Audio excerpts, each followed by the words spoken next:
Good morning guys. English के set solution section में आप सभी का हार्दिक स्वागत है। ये मॉक टेस्ट आपका आज दिनांक 19 सितंबर 2020 को सुबह 8:45 में स्पीड पाठशाला के टेलीग्राम ग्रुप में संपन्न हुआ था और इसी का सॉल्यूशन हम लोग करते हैं। ठीक है, चलिए पहला से देखते हैं इंग्लिश वाले सेक्शन में। पहला आपका था इनऑर्डिनेट। इनऑर्डिनेट का क्या मतलब होता है?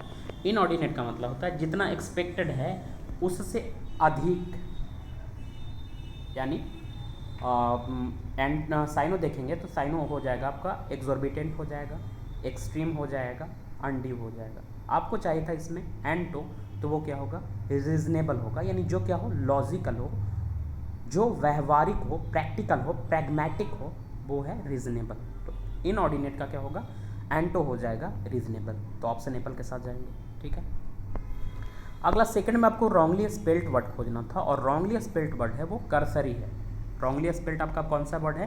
कर्सरी है। बाकी आपका करीब भी सही है, क्यूरियस सही है और कर्स है। क्यूरियस का दो अर्थ आपको बताएं, एक तो जिज्ञासु और दूसरा क्या होता है? स्ट्रेंज होता है क्यूरियस का। ठीक है, और कर्स का क्या? कर्स का मतलब होता है श्राप देना, मैलेडिक्शन साइन होता है। और कर्सरी का जो स्पेलिंग होता है SORY होता है, ना कि लास्ट में ई होता है। कर्सरी का अर्थ होता है जो थोरो नहीं हो, मतलब सतही, परफंक्ट्री। ठीक है, सुपरफिशियल। चलिए इसके बाद आपको थर्ड में पाराजम्बल था और ये पाराजम्बल जब आप बना रहे होंगे, पिछले दिन बनाए होंगे, तो आपको अपने पे कॉन्फिडेंस आया होगा। आसान सा है।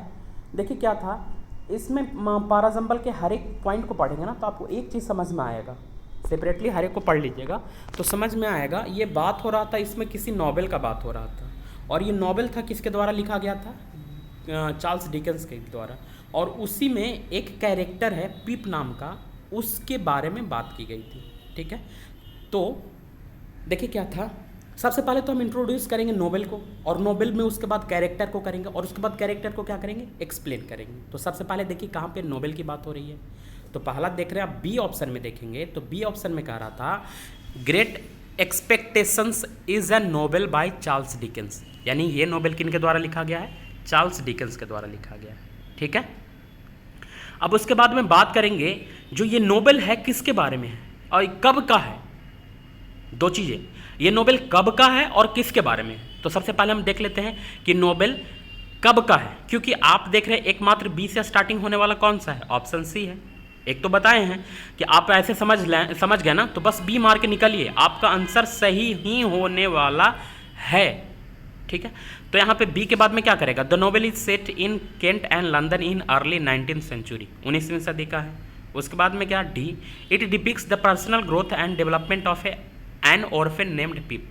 बताएं किसके बारे में है? एक लड़का पिप के बारे में। उसके बाद में कह रहा था in the opening scene the young boy Pip meets an escaped convict in an graveyard, यानी एक दोषी से मिलता है। कहाँ पे? कब्र में मिलता है। इसी के बारे में ये है। तो सबसे पहले पेयरिंग में आप बी रखेंगे, सी रखेंगे, उसके बाद डी रखेंगे, फिर ए रखेंगे, जो कि ऑप्शन कौन सा होगा? आपका कैट होगा। ठीक है, आसान था। चलिए इसके बाद आते हैं क्वेश्चन नंबर 4। क्वेश्चन नंबर में 4 में था he tried to prevent his friend. अभी आपको बताएं, जितना भी रोकने वाला आता है वर्ड, वो क्या लेता है? Prevent somebody from doing something. तो फ्रॉम डूइंग समथिंग यानी फ्रॉम स्मोकिंग, यानी ऑप्शन कौन सा होगा? Dog, sorry ball. 4 का ऑप्शन कौन? बॉल। चलिए 5 में देखिए करंट का दो अर्थ। पहला तो अर्थ होता है किसी चीज़ का फ्लो, यानी फ्लो ऑफ समथिंग को भी क्या बोलते हैं? करंट बोलते हैं। और दूसरा होता है वर्तमान समय से रिलेटेड, जिसके लिए हम साइनो देखें, कौन सा? टॉपिकल देखें। ठीक है, तो यहाँ पे करंट का साइनो चाहिए था तो क्या हो जाएगा? प्रेजेंट होगा, जो कि ऑप्शन क्या है? डॉग में। बाकी बी में था आपको एंटिक्वेटेड का मतलब होता है आर्केइक, और वो ऑब्सोलेट कहने का मतलब प्राचीन। ठीक है, चलिए क्वेश्चन नंबर 6 में था आपको वन वर्ड था। 6 में क्या था? वन वर्ड था। देखिए क्या था? इम्पॉसिबल और extremely difficult to underlined. Impossible and difficult to underline, यानी वो जिसे क्या करें? समझना आपको मुश्किल हो। वो अंडरलाइन करने का मतलब क्या है? जिसको आप समझ नहीं पा सके, जिसको डिकोड नहीं कर पा सके। ठीक है, तो वो क्या कहलाएगा? इनकॉम्प्रिहेंसेबल बोलेंगे। ठीक है, ऑप्शन एपल में इनइवाइटेबल था, जिसको आप टाल नहीं सके, अपरिहार्य। ठीक है, अनअवॉइडेबल साइन हम देखें। और सी में था इनकॉम्पैटिबल। कॉम्पैटिबल का मतलब होता है वो लोग जो आपस में एक दूसरे के साथ सही ढंग से रहते हैं। तो वो कॉम्पेटिबल, और जो नहीं रह सकते उनको क्या बोलते हैं, इनकॉम्पेटेबल, यानी कि एंटागोनिस्टिक, धुर विरोधी, बेमेल, असंगत, ये अर्थ देखें हम इसका किसका, इनकॉम्पेटिबल का। इसके बाद डी में था इनऑडिबल, यानी जिसको सुन नहीं सके, अश्रव्य, ठीक है। चलिए इसके बाद देखते हैं क्वेश्चन नंबर 7। हाँ तो ये आपका 6 वाले का ऑप्शन कौन सा, बॉल हो जाएगा। चलिए 7 में देखते हैं, there were not enough tin smiths, tin smith मतलब टीन बनाने वाले कारीगर, इन वियना, वियना में पर्याप्त मात्रा में टीन स्मिथ नहीं थे, इस वजह से क्या हो रहा था, 2।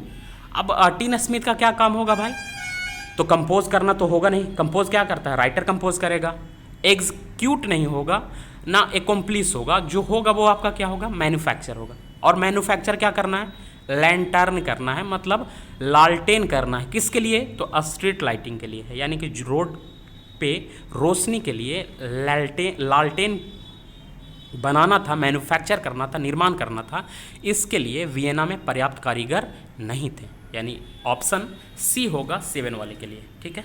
चलिए अगला था 8 वाले में रॉन्गली स्पेल्ट आपको चाहिए था, और रॉन्गली स्पेल्ट इसमें कौन है, तो रॉन्गली स्पेल्ट इस वाले में सैटेलाइट है। आपको बताएं सैटेलाइट का स्पेलिंग क्या होगा, सैटेलाइट के स्पेलिंग के लिए आप इसको पढ़िए पहले क्या, सैटे, SATEL, सैटेल, उसके बाद में लाइट, तो वहाँ पे जो ए है इसके वजह से ये गलत हो जाएगा। बाकी आपको सैटिएट मतलब होता है संतुष्ट करना, सेशन का मतलब होता है कोई भी पीरियड जो किसी पार्टिकुलर एक्टिविटी के लिए क्या हो, डिवोटेड हो, ठीक है।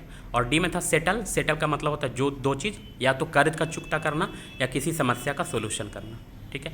चलिए इसके बाद 9 में था आपको bite your tongue, bite your tongue का मतलब था अपने कहे पे पछतावा करना, तो इस वजह से stop your self from saying something, जो कि ऑप्शन कौन सा होगा, 9 वाले का ऑप्शन डॉग होगा, ठीक है। चलिए इसके बाद 10 में था billionaires Phillips is the owner of the luxury yacht Lionheart, एक नौ है लायन हट, उसका बिलियनियर मालिक है, वो कौन है, करोड़पति है कौन, फिलिप, ठीक है। अब कह रहा था विच वॉर्थ, देखिए वॉर्थ आ किसके लिए रहा, रिलेटिव प्रोनाउन विच है, और ये कनेक्ट किसको कर रहा है, एंटीसीडेंट कौन है आप इसका, लायन हट है, और लायन हट क्या है, सिंगुलर है, तो आगे में जो वॉर्थ है वो वॉर्थ नहीं वॉर्थ्स होगा, एस के साथ, WORTHS, वर्ब को क्या करेंगे, सिंगुलर बनाएंगे, क्योंकि वो किसके लिए आ रहा है, लायन हर्ट के लिए आ रहा है, तो इस पार्ट में आपका एरर था, यानी कि 10 वाले का जो आंसर हो जाएगा ऑप्शन सी हो जाएगा, ठीक है, समझ गए होंगे। चलिए इसके बाद देखते हैं 11 में था a type of dome shaped shelter built from blocks of solid snow, यानी बर्फ से बना गुंबदनुमा मकान, उसको क्या बोलते हैं हम, उसको बोलते हैं इग्लू, यानी ऑप्शन कौन सा, एप्पल। चैलेट मतलब क्या होता है, तो चैलेट मतलब होता है लकड़ी का घर, लकड़ी का बंगला। बी में था विगवैम, विगवैम भी एक प्रकार का झोपड़ी था जो अमेरिकी आदिवासियों के द्वारा बनाया गया है, ठीक है। और डी हट सामान्य सी झोपड़ी को क्या बोलते हैं, हट। चलिए इसके बाद था 12 में था जियोपार्डाइज, और जियोपार्डाइज मतलब होता है खतरे में डालना, तो यहाँ पे आपको एंटो चाहिए था। बाकी देखिए इम्पेरियल देखिए हैजार्ड और थ्रेटन सब साइनो है इसका जियोपार्डाइज का, तो एंटो क्या हो जाएगा, सुरक्षा करना, प्रोटेक्ट करना, तो डॉग हो जाएगा। इसके बाद 17 में था टीट फॉर टैट, यानी जैसे का तैसा, तो कौन सा हो जाएगा, 13 का डॉग होगा, क्यों, क्योंकि इसमें देखिए क्या है, to do harm as done to you, यानी आपके साथ जैसे बुरा किया गया, जैसे नुकसान पहुंचाया गया वैसे ही किसी के साथ करना, तो वो क्या कहलाता है, टीट फॉर टैट, समझ गए। चलिए इसके बाद में देखिए 14 में था ऑन सितंबर 11, देखिए अगर आप ऐसे डेट के साथ में लिख रहे हैं ना तो 11 सितंबर नहीं लिखते, क्या करते हैं, सितंबर 11 करते हैं, ठीक है। तो यहाँ पे था on September 11 2001 two hijacked aircraft crashed to the World Trade Center in New York.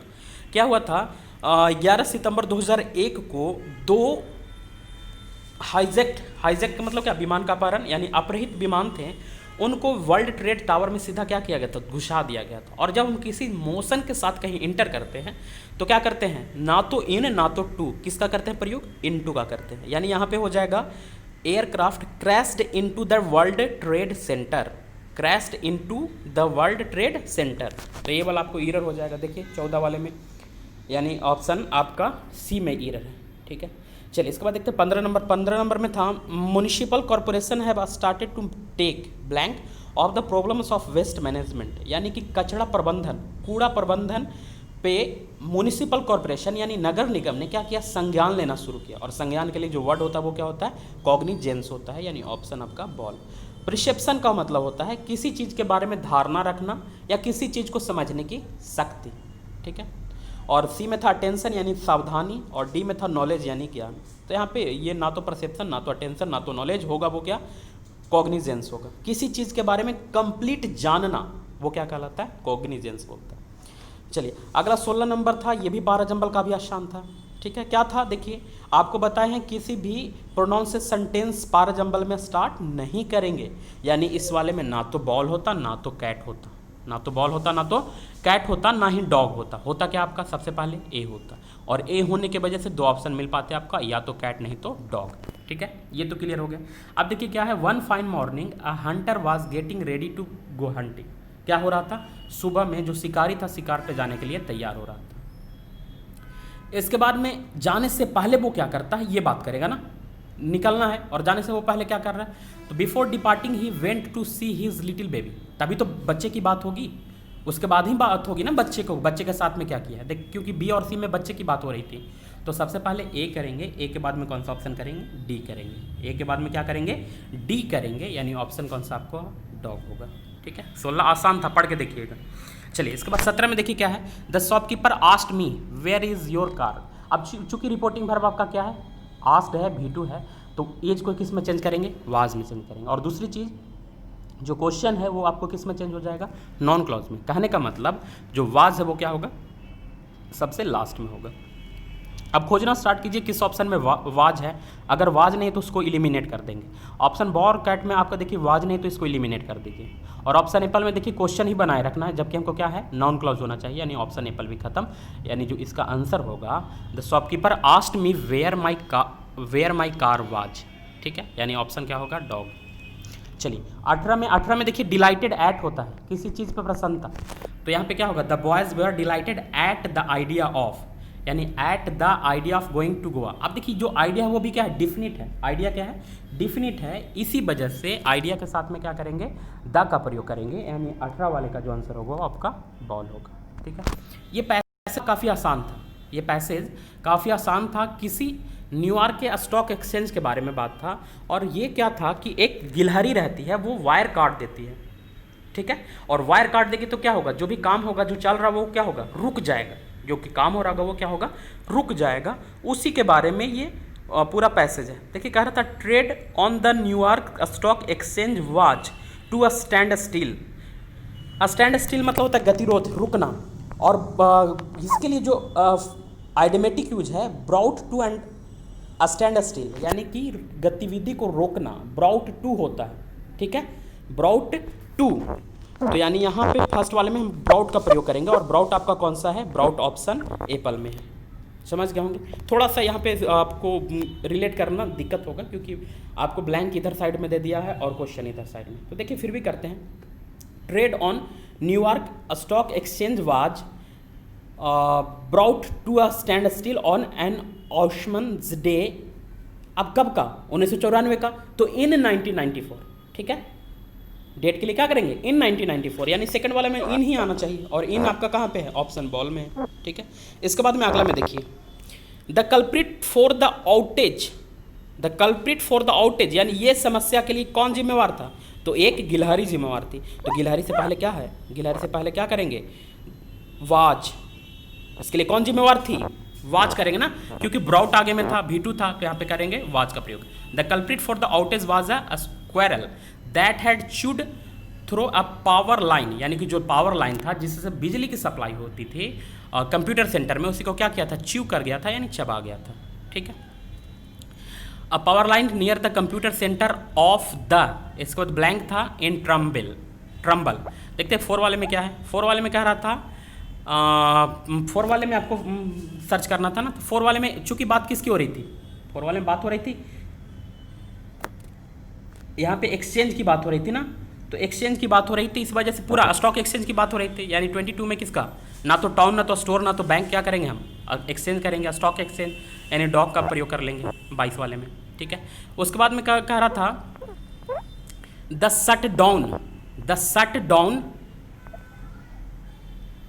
जो कि कितने समय तक चला, तो आगे में आपको रिलेटिव प्रोनाउन चाहिए, तो रिलेटिव प्रोनाउन विच का प्रयोग करेंगे। दैट रहता तो दैट के साथ में जाते हैं, लेकिन यहाँ पे हु, व्हाट, हुम नहीं, बल्कि क्या करेंगे, विच का प्रयोग करेंगे, यानी यहाँ पे होगा the shut down which lasted for half an hour resulted in NYSE nice operating eight 85% capacity, यानी वो क्या किया, प्रभावित किया स्क्वायरल की वजह से जो बंद हुआ था, ब्राउट टू स्टैंड स्टिल था, उसके वजह से 85% काम ठप हुआ था। इसी के बारे में ये पैसेज था। ठीक है, चलिए 24 नंबर में आपको देखिए पैसिव वॉइस से है, वॉइस से क्वेश्चन है। कह रहा था जापानीज इम्पेरर अखितो अबडिक्टेड था जी, अबडिक्टेड तो V2 था, तो V2 को कैसे बनाएंगे, V2 को कैसे बनाएंगे, वाज प्लस V3, यानी वाज प्लस V3 दो ऑप्शन में मिल रहे थे आपको, ऑप्शन कैट और ऑप्शन डॉग। और दूसरी चीज जो ऑब्जेक्ट होता है उसी को क्या बनाता है, आपको सब्जेक्ट बनाना होता है, यानी यहाँ पे जो ऑब्जेक्ट है वो है द क्रिस्थीमियम थ्रोन, यानी ऑप्शन कौन सा, डॉग कर लेंगे, और जो सब्जेक्ट है द जापानीज इम्पेरर है उसको ऑब्जेक्ट बनाएंगे, यानी ऑप्शन कौन सा हो जाएगा, डॉग 24 का। 25 में देखिए क्या था, आपको चाहिए था इसका साइनो, और आर्डर मतलब होता है किसी चीज़ को जारी रखना, कंटिन्यू रखना, किसी चीज़ से जुड़े रहना, तो वो क्या कहलाएगा, कंप्लाई। आर्डर के साथ में प्रीपोजिशन क्या, आर्डर टू, लेकिन कंप्लाई विथ। 25 का ऑप्शन डॉग होगा। बाकी देखिए ऑप्शन एप्पल में था डिटैच का मतलब होता है अलग करना, रिलीज मतलब था, रिलीज मतलब क्या, रिलीज का मतलब होगा रिलीज का मतलब हो जाएगा आपको बाहर निकालना, ठीक है, और इग्नोर मतलब अनदेखा करना, इसके लिए अभी इडियम बताएं, टर्न ब्लाइंड आई। ठीक है, ये था आपको सेट सॉल्यूशन। जो क्वेश्चन नहीं समझ में आएगा एक बार फिर से आप पूछ सकते हैं मैसेज करके पर्सनली, बाकी होप आपको समझ में आ गया होगा। आज के लिए इतना ही, धन्यवाद। ऐसे ही अपना आप सब प्यार बनाए रखें, शेयर करते रहें, लाइक करते रहें और कमेंट करते रहें क्या दिक्कत है क्या नहीं। ठीक है, आज के लिए इतना, धन्यवाद।